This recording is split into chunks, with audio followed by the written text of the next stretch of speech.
Guys तो स्वागत है आपका फिर से एक नई वीडियो में। अगर आपको ये वीडियो पसंद आए तो लाइक कमेंट और शेयर सब्सक्राइब जरूर कर लेना और इंस्टाग्राम पे फॉलो कर सकते हैं, लिंक डिस्क्रिप्शन में मिल जाएगी आप लोगों को। तो करते हैं आज की वीडियो को शुरू। तो आज हम जाएंगे अपनी गाड़ी का हेडलाइट बल्ब चेंज करना है। तो किस प्रकार का उसका फोकस रहता है और किस प्रकार का मतलब कि उसका उजाला रहेगा, किस प्रकार से उसकी क्वालिटी रहेगी, सब चीज़ आपको इस वीडियो में देखने को मिलेगा। तो करते हैं आज की वीडियो को शुरू।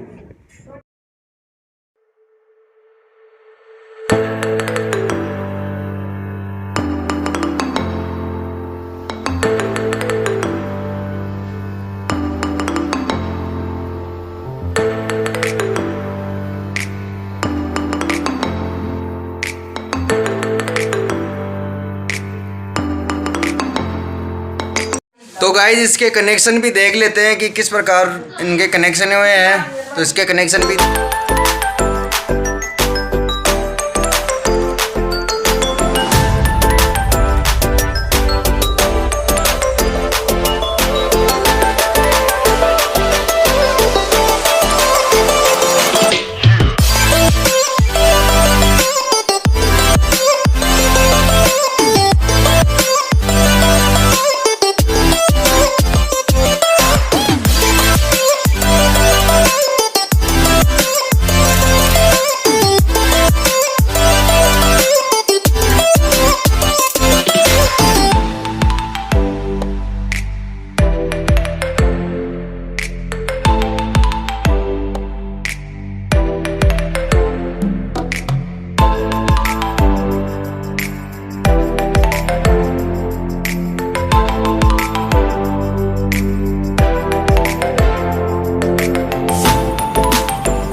यो हमने दोनों का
फ्रेंड्स, आपको ये वीडियो पसंद आया तो लाइक कमेंट शेयर और सब्सक्राइब जरूर कर लेना। और तो मिलते हैं नेक्स्ट वीडियो में। आप इंस्टाग्राम पे भी फॉलो कर लेना, लिंक आपको डिस्क्रिप्शन बॉक्स में मिल जाएगी।